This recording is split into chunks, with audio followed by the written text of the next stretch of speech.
Hey there, I'm Jer, and welcome back to the Dirty Gertie Restoration series. Just to recap, I got this car back in 2018, and I've been spending the last 2 years trying to turn this thing into a daily driver. I'm still dealing with the fallout after I ran her out of oil in the last episode, and I'm just hoping that no serious engine damage has occurred. All right, got it running, got the spark plugs changed. She's actually running pretty good again. As I was putting in I put in regular oil, so I wanted to put in some zinc additive, so I bought some zinc additive, put it in there, and just for the heck of it, I wiggled that rocker arm. It's loose. It's loose, of course, so I'm sure all these valves need to be adjusted because the lash is all screwed up on them. It seems like they're probably backed out or the cam wore out. Who knows? That's one problem I've discovered. So I had to adjust all these valves. I also just hooked up a voltmeter because I was having a little bit of battery issues, but I thought that was just because it was a bad battery. Oh, look at this reading, mofo. Wah! So, and I also just confirmed that it's actually going off the scale because that's as far as that battery goes. Just like on Chernobyl. It's as high as the meter goes. They gave us the number they had. I think the true number is much, much higher. It's actually almost 18 volts. So I put my DMM on it. So that means my regulator inside that alternator is bad. So I have to replace that alternator too. And that's probably why that other battery got smoked, because it kept boiling over all the time. That stupid gel marine battery, that 5,000-year-old battery that I got from my dad. Okay, well, that's 2 new problems that I got to solve. But I got a voltmeter and the lights turn on. See, there's the lights working. And now they're not. Now they're working. Now they're not. So whatever I tapped into up here to do the lights, it came loose from just being pulled on. So I have to fix that. So there's 2 things that I want to get fixed on my list. One of them is an overcharging problem, and the other one is valve adjustment. This is actually my first time trying to do a valve adjustment. So of course I did it the wrong way and not the easy way. Look at these things, man. They're all so bad. The thing is, I can't tell if they're clattering or not, right? All right, so this is not a tutorial on how to do this. It's actually more of how to not do this, so I wouldn't really pay much attention to this, and me personally, I wouldn't try to adjust the valves this way again. This is really not the best way to do it, in my opinion. There's probably 18 different ways to do the valves. Well, that's that side done. Cardboard came out a tiny bit there as I was adjusting, so I got some oil on the exhaust, but that cardboard works pretty good. So I'm going to put the valve cover back on and then move to the other side and do the same process. So that was just a silly way for me to adjust the valves. I actually just had to do this on my 57 Chevy. It's a small block Chevy as well. What you do is you adjust the intake and the exhaust valve per each cylinder. You do each of those one at a time and move on to the next one. So it doesn't matter which set you start with. You just do one set at a time. Okay, so I want to adjust the intake. And what I'm looking for is I'm slowly spinning the motor by hand. You know, you just put a ratchet on the crank. As soon as the exhaust valve starts to move, stop. Then go back to your intake valve and set the lash to 0. For the exhaust valve, you are now going to watch the movement of the intake valve. When the intake valve starts to close. So first of all, it's going to have to open. So you're just watching the intake valve and watch for it to open all the way. And then it's going to get to a point where it's done moving down. And as soon as it starts to move back up, that's when it's starting to close. And as soon as it starts to close, that's when you stop. And then you set the valve lash on your exhaust valve to 0. So you just do that one at a time and then move on to the next set. Pretty simple. Like I said, that worked great on my 57 Chevy. And this process will work on any engine. So let's go ahead and just pretend that the valves are adjusted perfectly on Dirty Gertie and move on to the next problem. I have an overcharging problem with Dirty Gertie. I bought a new alternator and... Okay, brand new alternator on there, and I'm still have way too much voltage on this thing. See if I can get it to work. Look at that. So I'm guessing maybe that external alternator is actually hooked up and this has never been hooked up properly. So I'm going to bypass everything and hook this thing up the way it's supposed to be. There we go. Much better. So apparently the internal regulator was hooked up and I didn't need to buy an alternator because that alternator was brand new. Ugh. So all you have to do is take the number 2 and hook it directly to the power, and that, charges your field, I believe. And number 1 on there is what you connect to your gauge for an indicator telltale. Ah! Well, that was really simple. The reason why Dirty Gertie was overcharging is I had the voltage regulator hooked up to it. So the car had 2 voltage regulators in there, and it was taking the current and making even more voltage. So it was like at 16, 17 volts, maybe even higher. That was bad. So all I had to do was fix that, was just disconnect the external regulator. I actually just cut the wires in the wiring harness. So it still looks like it's hooked up because I kind of want the engine bay to look original, but those wires are just cut and they're not hooked up to anything. Bam! So that issue is now fixed. In the last episode, I also noticed that the motor mounts were shot. All right, so here's all the old ones that came off.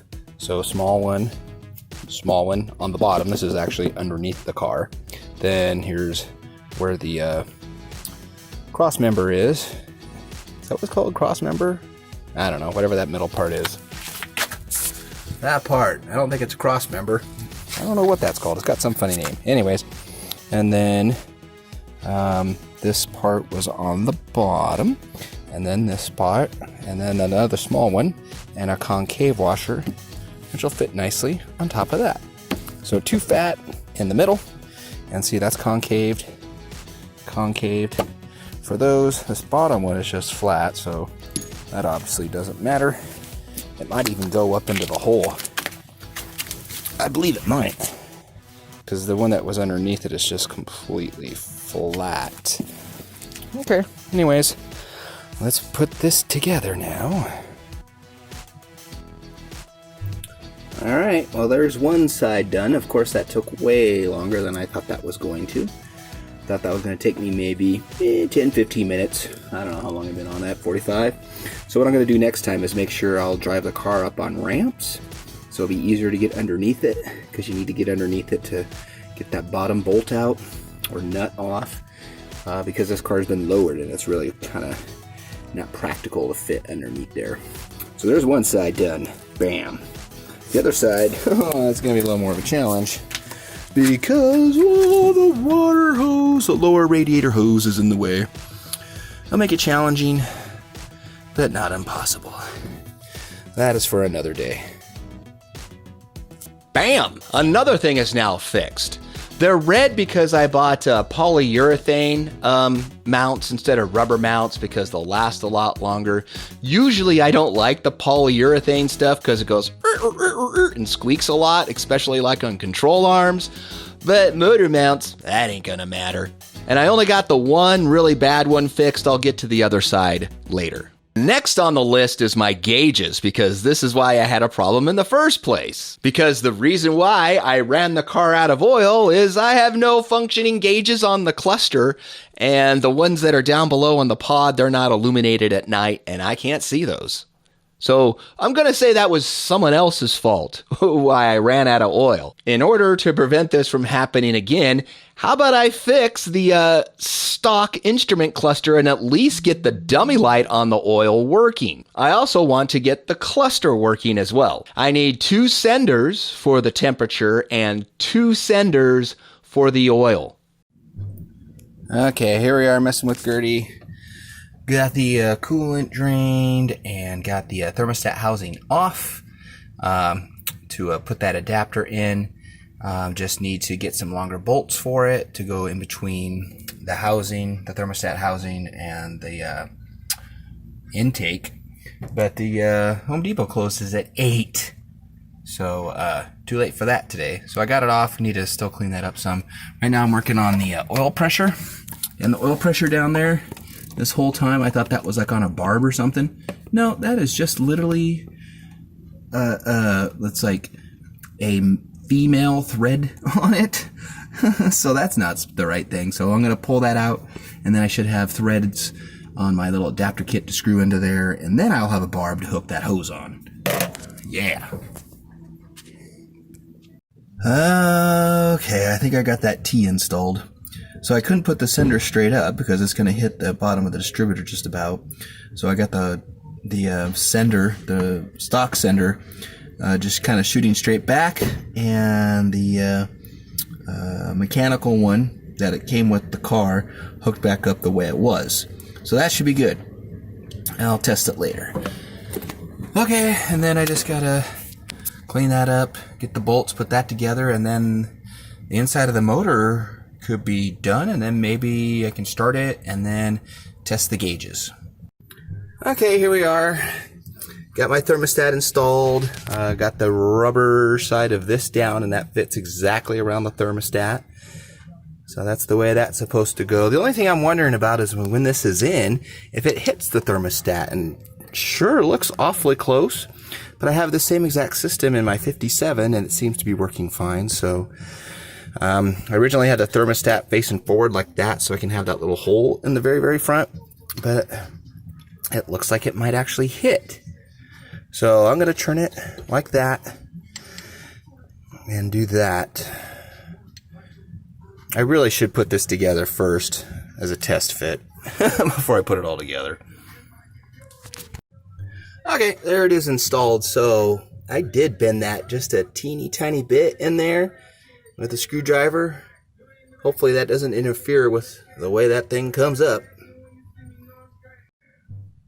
Okay, so I'm working on the, I pulled the temperature gauge. I haven't tested it yet, but I'm looking at the oil pressure gauge right now. I had these backwards. I had my alternator in my oil, and the oil one was in the parts bin because it actually came all loose.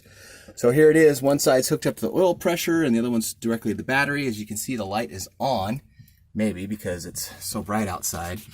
And as soon as I start the car, well, it shuts off and then turns back on again.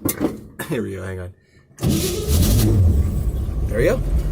So there you go, oil pressure light works. That's fixed, bam. Shut that off. See, it turns right back on. So there you go, yay. Okay, so here we are. Let's test the gauge. Best I can tell is this side's positive, that side's negative. I don't think it matters. I've already tested it both ways. Give it full 12 volts. And, well, this is it. Oh, there it goes. Okay, so there we go. Yeah, this is my wire. So disconnect, connect. This wire must be bad. There we go. Okay, so there we go. There's that. Okay, so I got the center part of the cluster out, and I've got the all the cardboard back in. So just have to take out these two screws on the bottom, take this whole plate off. It's really the best way to put these cardboard pieces back in. With the kit, it does not come with these indicators. It does not come with the gen, and it does not come with the oil. It's a big, long kind of plastic strip that goes all the way down to there, underneath that screw, and back up to top. So I just put some tape on it, and now they're still holding together. You can see they're all brittle and started falling apart where I was screwing around with it, so there's tape on it now. So I'll have to replace that again, but the kit did come with the solid red one for the high beam, so now that will work when I put a bulb in it. And now I got to do the turn indicator ones, and then I can put this back in the car. You know what? The turn indicator ones are there. They're both already there. So how about I just save those, and since I have to rebuild this thing again anyways, I might as well just wait and do it all later, because I didn't think I had any cardboard in there at all. So there's cardboard in these parts. I was just missing in the speedometer head for some reason. Don't know why someone would take it out of that one. Okay, check it out. Lights are on. Oops. High beam is on. High beam is off. High beam is on. High beam is off. Yay. Alright, so I've got Gertie warming up. Finally, it's been about a week later or so. And it's dark because it's the only free time I have. But start warming up the car. Check that out. Temperature gauge is moving. The mechanical one, last time I peeked at it, it's down there completely stuck. And I'm not seeing any leaks in here. Oh no. Except for that one. Did I just jinx it?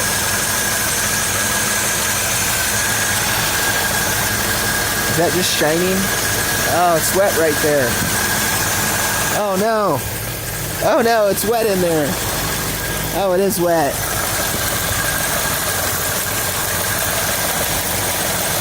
Okay, so it's right where you'd expect it to be. A little under center. So that's the thermostat open, the radiator running and everything. So I would call that functioning perfectly. I don't even have it clipped on that thing very well yet. I just got it wrapped around that temperature sending unit outside. Well, now I've got the temperature sensor working, but the stupid water outlet, the thing that the temperature sender is in, I put an adapter on it so I can screw some more temperature senders in there. It's leaking. All right, here we are at attempt number 2 installing this. I'm going to put a gasket on the top of it and a gasket on the bottom because this gasket with the flat surface sealed fine. The one with this dumb little O-ring leaked. I don't know why. It didn't on my other car, but this one did when I pulled it off. And it looked like it was leaking from the back. It looked like that was sticking up a teeny tiny bit, like it wasn't in the channel, kind of like that. But that might have just been when I pulled it off. I don't know. So I'm just going to remove this gasket and put just regular small block Chevy ones in there and goo, and we'll see how it goes. I love this. It's like GM from 1935 to 1995. Use that for a couple years. Okay, so there it is. Back together again. Got goo on the bottom, goo on the top, brand new seal on the bottom, same seal on the top, and we'll see where it leaks again this time. Okay, next day, started leaking again in like little spots. Let me see if I can get in a good spot here. Yeah, see? And then I'm like, hey, you know what? Maybe it's coming out of those threads. I just checked those threads and they're all loose. So I tightened them all up. And of course, there's one right here that's in the way of the manifold and I can't tighten it. So now I have to loosen this again, then tighten that screw, then put it back together, then wait another day, and then blah, blah, blah. So I'm working on that right now, so it looks like it was just these things were loose. So I wasted, days on that. Okay, so I drove the car around yesterday and looked in here, and it had antifreeze on the manifold again. So this one in the front was weeping. I tightened it down a tiny bit more. It's stopped now. But of course, the one that I can't get to in the back is doing the same thing. I just need to tighten it down a little bit more, which means I have to completely take this all back apart again, which means I have to drain the antifreeze out of the radiator about halfway again. And then I have to use at least one, probably, gasket again, but I bought 2 just in case. And then glue it and let it dry overnight again. Now guess what? It's still leaking. Alright, I'm gonna drain it again. Alright, second time in one day. Got her up to temp. Got her cooling down now, so I've got a bunch of tape around that thing. That plug, so hopefully it won't leak again. Oh, the other thing I did yesterday too is I replaced the, since I had the radiator, I just drained it completely. And I was able to get this hose out of the way and replace those motor mounts on this side. So now I have brand new poly motor mounts on both sides of the front now. So that's good too. Okay, it's much better, but it's still dribbling. I think it's dribbling out of this one now. So then if that doesn't work, then I'm just going to give up, put it back the way it was, and get a sending unit in line here. I'll just do that. I'll just get one that screws into right there into the water pump like I have in my truck, because I'm getting tired of this. Well, I don't know. It looks like I might have to do this one more time. I put my finger around all the little port screws, and they are all dry now, but it's still leaking a tiny bit out of that bottom. So maybe because I've reused it so many times, I don't know, on the bottom, because it's got that rubber O-ring on there, and I've taken it off, put it together, put a bunch of glue. Maybe it's just not working anymore. So maybe if I take this apart one more time, put a paper gasket on the bottom, it might seal now, because it looks like it's just barely leaking out. Alright, here we are on my umpteenth try. We're trying to install this spacer without it leaking. Well, it's leaking right there. And that hasn't leaked like that before. I just don't understand this. Well, maybe I'll take it apart, try the gasket glue, give it one more shot tomorrow. I don't know, I got nothing else to lose at this point. Alright, here we are the next day after driving around, and oh my gosh, there's a teeny tiny bit of weepage here. I mean, it is teeny tiny, you can see it over there. I'll try to tighten it down a little bit more. But it's definitely leaking a little tiny bit, but I can live with that if that's all it's gonna do. Because this is still temporary. Because if I could just get this thing out, someone might have glued it in there, I don't know. If I can just get that out, I can put the thermostat where it belongs, but no. I don't know. If it just leaks that little bit, I'll live with it, but I don't know. I'll try to tighten down these bolts some more and see what happens. Okay, check this out. So for the first time ever, watch out! Every single gauge, every single light, even the little Chevy light will turn on. Oh, you can see it during the day. Look at that, high beam. So every single gauge in here is working now. My temperature gauge works, fuel gauge, speedometer. Oh, actually, odometer doesn't work. That's a mechanical problem. It's not an electrical problem. My generator light works now, so if I get low voltage, that will come on. My oil pressure sensor works. So yeah, I even got my cigarette lighter hooked up today. That is now fused. OEM is not fused. I put it on a fuse because that seems crazy. So there we go. And oh, and this cigarette lighter is always on. I don't have it key switched. I could easily just swap a wire and key switch it. But there you go. So now next thing to do, I guess, is maybe the radio. I don't know. So watch this. Oil pressure light turns off the way it's supposed to. Generator light turns off the way it's supposed to. So there we go. Everything works. And all my gauges down here work. This is still intermittent. But that works, that works, that works. So yay. I don't know why it's running. It's just warm today. I also got a bunch of work done in the engine compartment itself.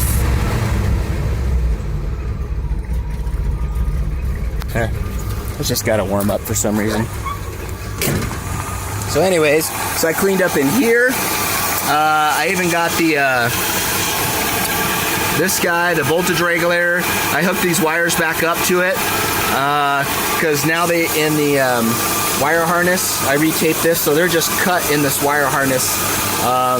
The black wire or this brown wire stops about here, and the other wire stops about here. So they're not hooked up to anything. It's just for looks. This is temporary, of course, because it goes to the horn and to my key for power from the generator or the alternator. And I also have another wire going to it directly to the battery because it says way more amps in it, and you don't want to run that many amps. Because stock was 30, this is like 60, so I have that other wire, 10 gauge wire, going directly to the battery too. So there it is, it's a little more cleaned up. Got to clean up that spider web next. It's better. And hopefully this dumb thing won't leak anymore now that I tightened it down a little bit. I don't know. Well, of course, it still leaks. I'll eventually give up on this. Something must not be flat. I could have tried to file it flat, like either the water housing or the intake itself might not be flat, and you can use a file to try to replane that. But after taking it apart 8 times, I just give up on it eventually. At least now all the gauges work. In the next episode, I install a really super cheap Bluetooth radio in Dirty Gertie because everything's going fine and dandy with her, and then all of a sudden, she gives up the ghost. So if you want to see that debacle and how I deal with that and eventually turn Dirty Gertie into a daily driver, make sure you smash that subscribe button. Thanks for watching. Let me know if you have any questions. And in the meantime, get out and drive those Tri-5s.